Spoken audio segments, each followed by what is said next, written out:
Most of you are probably fans of Star Wars The Clone Wars, and if that's the case, then you've likely seen Tales of the Jedi by now. Dave Filoni's new animated miniseries, which bears no relation to the earlier Old Republic comics of the same name, expands on the stories of Dooku and Ahsoka Tano. The series was great, but you might have heard some criticisms of its sixth and final chapter, Resolve. That's because Tales of the Jedi's last episode trampled all over the canon Ahsoka novel, essentially telling the same story but with less nuance and flattened characters. It's made a mess of the continuity, and this isn't the first time Dave Filoni has done such a thing. Like many Star Wars fans, we love the stories Filoni has given us, but there's a major problem with his work that gets ignored. He seems to have little respect for continuity or the work of other creators. We enjoy Filoni's stuff as much as the next fanboy, but it's time to stop worshipping the man, and in this video, we'll be explaining why.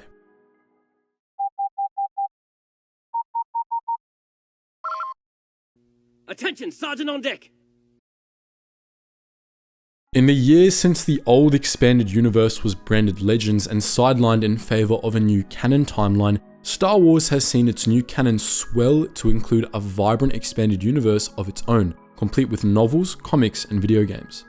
On this channel, we prefer Legends, but will readily admit that there are a lot of good canon stories out there, especially as far as the novels are concerned. There are many fans who even prefer the canon expanded universe to the Legends expanded universe. And if you've ever spoken to any of them, you've likely heard it said that canon is better because it's more internally consistent. 5 years ago, there was a case to be made for that perspective. The inconsistencies of Legends are generally overblown, but it's no secret that the old EU had plenty of retcons, with newer works often contradicting pre-prequel sources. With that said, that sort of thing was inevitable with an EU as large and old as Star Wars is, and for what it's worth, the story team at Lucasfilm did an excellent job of resolving inconsistencies with retcons. Indeed, a number of Legends' best stories were essentially written as elaborate retcons meant to blend the old and the new.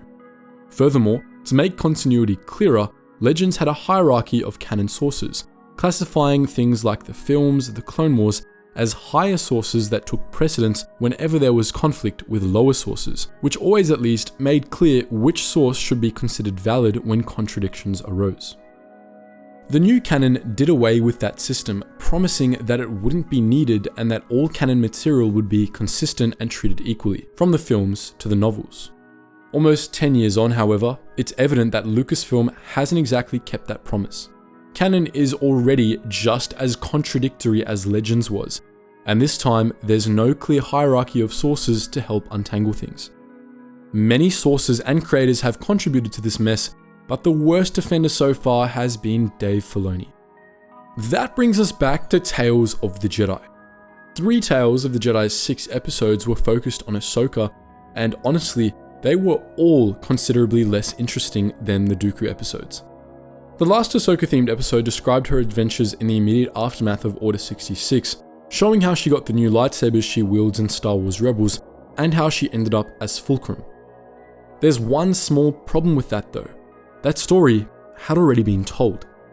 That part of Ahsoka's life had been covered by E.K. Johnston's canon novel Ahsoka, published in 2016.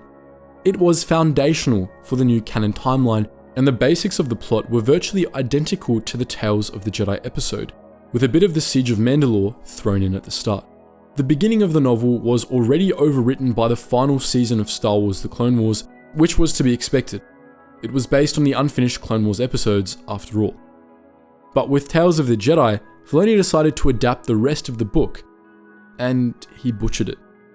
It would have been one thing if Tales of the Jedi just adapted the novel, but instead it dumbed the plot down, removing a lot of the moral complexity Ahsoka had to confront, and doing a terrible job adapting a lot of the characters. The Inquisitor antagonist was Sixth Brother in the novel, a complex character with appearances in other canon media, but he's barely even a character in Tales of the Jedi, turned into a run-of-the-mill bad guy who only exists to be defeated by Ahsoka. Even worse is what they did to Caden Latte, a farmer who in the novel is presented as having feelings for Ahsoka, which Ahsoka has to grapple with as part of her character development. Tales of the Jedi replaces Caden with an unnamed background character whose quirks and personality are erased and whose race is challenged. It's one thing to change details of a story you came up with when you get an unexpected chance to finish it, as was the case for the Siege of Mandalore. It's another thing entirely to trample all over another author's work, all while using their characters and some of the story beats they came up with. And this is far from the first time Dave Filoni has done this. Think back to The Bad Batch, for example. The new show's first episode rewrote Kanan Jarrus's experiences during Order 66, which were originally depicted in the Canon comics. Kanan's story and, bizarrely, Depa Bilaba's lightsaber color were changed for literally no reason, as this brief appearance of Kanan went on to be entirely inconsequential to the rest of the series. If you've been a Star Wars fan for a particularly long time though, you know that Filoni's worst transgressions happened during Star Wars: The Clone Wars. As most of you probably don't know, the Clone Wars used to be one of the most consistent parts of the old EU. There were some conflicts with pre-prequel stories that were easily retconned away, but most early Clone Wars material was published as part of a multimedia project through which the authors of different stories made sure to keep their works consistent with each other's and even cross-referential at times. It used to be so well maintained that every Clone Wars story was assigned an exact month on the timeline. Then, Star Wars: The Clone Wars happened. With his debut Star Wars work, Dave Filoni single-handedly destroyed the cohesion of the entire Star Wars era of EU stories by depicting Anakin Skywalker as a Jedi Knight in the early months of the Clone Wars, despite all prior stories stating that Skywalker wasn't knighted until month 30.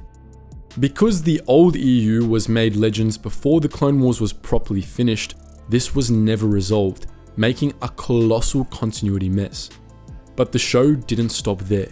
It upended the history of the Mandalorians, it brought Eathcoth back after an earlier story had killed him, it killed Evan Peel and Adi Gallia before they were slated to die, and the list just goes on. Not even the comics, published specifically to promote Star Wars: The Clone Wars, were safe. One comic arc, Slaves of the Republic, was wholesale adapted into the show, rendering the original non-canon. Perhaps the most egregious case was that of Asajj Ventress. A fair few fans nowadays think Ventress first appeared in the Clone Wars, but actually, that isn't true. She first appeared 5 years earlier in one of the original Clone Wars era comics, and she was a major antagonist in a bunch of stories from that period. She was given a complete backstory in Star Wars Republic and was killed off in Star Wars Obsession, a comic series specifically meant to give her a fitting send-off. It did a great job wrapping up Ventress's character arc, which makes it all the more unpleasant that the Clone Wars decided to completely override it. Filoni and the show's writing team just couldn't leave well enough alone with Ventress, and they completely changed the course of her character's story. They kept her backstory mostly intact, to their credit, but the story team had plans to completely retcon her death, robbing the character of the fate intended by her creators. Perhaps it was for the better that those episodes of the Clone Wars didn't go out before the show was cancelled, especially since that arc also planned to adapt and retcon away Quinlan Voss's character arc and that of his master, Thom. Now, we're not saying all of this to hate on Dave Filoni. We think that impotent rage against Lucasfilm employees is counterproductive, but when criticism is warranted, some things just need to be said. We still enjoy Filoni's work and look forward to seeing more of it in the future, but it's honestly pretty bad how he and his team treat the works of other Star Wars authors, and with that in mind, it's high time Star Wars fans stop treating him as the golden boy. Well, that was a bit of a spicy one. As always, we'd love to hear your thoughts on this matter, though we request that you be respectful to people who disagree in the comments. We'd also like to know if you're interested in seeing videos on how certain characters' stories went before Star Wars: The Clone Wars retconned them. So if that's something you'd like to see, let us know in the comment section below. And as always guys, thank you so much for watching, and I hope to see you in the next video.